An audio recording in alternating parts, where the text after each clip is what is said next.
So there we go, this Cordyline palm. Yes, I know it's not really a palm, before anyone tells me off for calling it a palm, but here in the UK it's known as the Torbay palm, or the Australian cabbage palm, or the New Zealand cabbage palm. Whatever it is, it's definitely a cordyline, and we are going to give it a good once over, try and remove some of this dead growth, old leaves from the bottom, see if we can expose some of the trunk. Some people like to have these dead leaves hanging down, they refer to as a skirt sometimes, but I personally like to see that kind of corky trunk. So we're going to give it a good old tidy up. We've got our ladders kind of strongly wired into the trunk, so that if I'm leaning over, there's less chance of them falling over with me on top. And I'm going to show you now how I do it. Right, making my way tentatively up the ladder. The first thing I'm going to do is to remove this old dead flower stem here. He's got a thicker stem to him. I would probably normally use a loppers on these, but now I'm up the ladders, I'll just use my secateurs. There we are, now we can see what we're doing.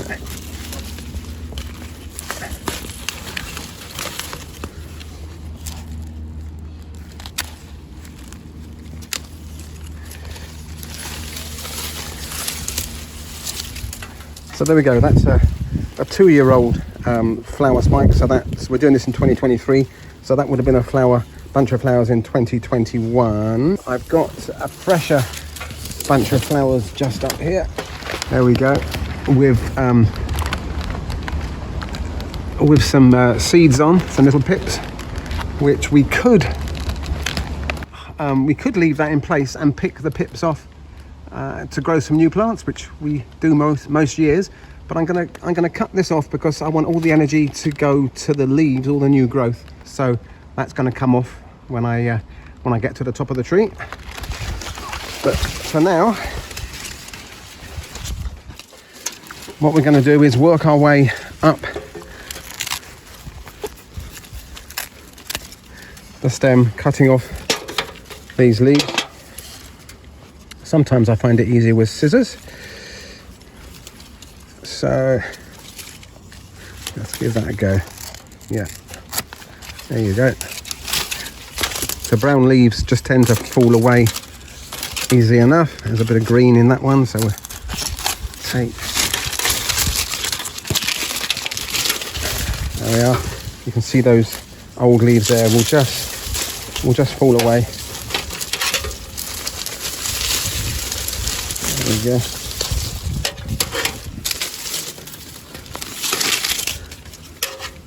There was probably quite a few insects and things in there, worms and all sorts. Look at that. So these Cordyline palms are good for wildlife in many ways. The bees love the flowers in the spring, and when you get this kind of tight knot of leaves like this, it attracts all sorts of other kind of small garden wildlife. Sometimes you'll even get birds nesting in the center, but I don't think we've got any in here. And you can see what happens here is when we have a flower spike, it tends to encourage side shoots. So it's produced a kind of a shoot out to the side there. And I just wonder, at the moment, I can't see a second shoot, but I wouldn't be surprised if at some point we'll get another shoot coming out of here. Here we are. Look, this is what happens. There we are. That's what happens. That's a kind of where we cut out our first flower spike, and I think we did that on a video probably about 5-6 years ago. And as soon as we did that, you can see that the plant has produced two shoots.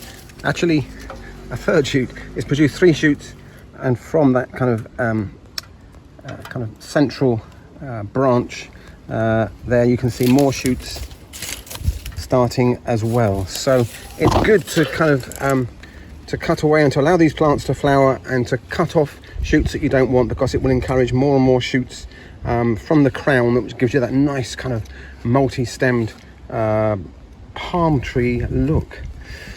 There we are. Let's get some more of these leaves off. as we're exposing more and more of the stem, we're finding more and more wildlife. There's a whole family of snails in there. I wonder what else we're going to find. We've disturbed a city of snails here. City of snails. There's quite a few woodlice as well, as I'm disturbing their home. They're crawling out, and there's more slugs and snails and worms. No wonder the birds like it here. There's a wealth of wildlife living in these trees. Fantastic. And there's another dead flower spike there that I'm going to cut off. Making progress. There we are. Now, once you're in the tree, you can see much more easily. There's a couple of leaves here that have got this kind of brown marking on the leaf, so I don't like the look of that. And it's got a couple of yellow spots there that they get that kind of mildew. That rust. The yellow spot rust. It's just starting there, so I'm going to take that leaf off. And that one as well. There's another one with a bit of brown there growing into the middle. We'll take him off. There we go. Doesn't that look better? He's got some nice airflow around the centre there. We can see those branches. And he'll be good for another year or two now. And all that energy now is going to go to the fresh new growth as we go into the late summer, and it can ripen off into the autumn. All that remains for me now is to clear up a few hundred leaves like this. I've heard that you can make some sort of cord from this kind of the fibers in these dead leaves. I think the Maori people, I think if this was a New Zealand plant, the tradition was to kind of make cord and stuff from these dead leaves. They're very strong, actually. Very hard to tear across. You have to cut across. So if anybody knows how you can use these, I'm going to use them for composting. They'll break down in a couple of years.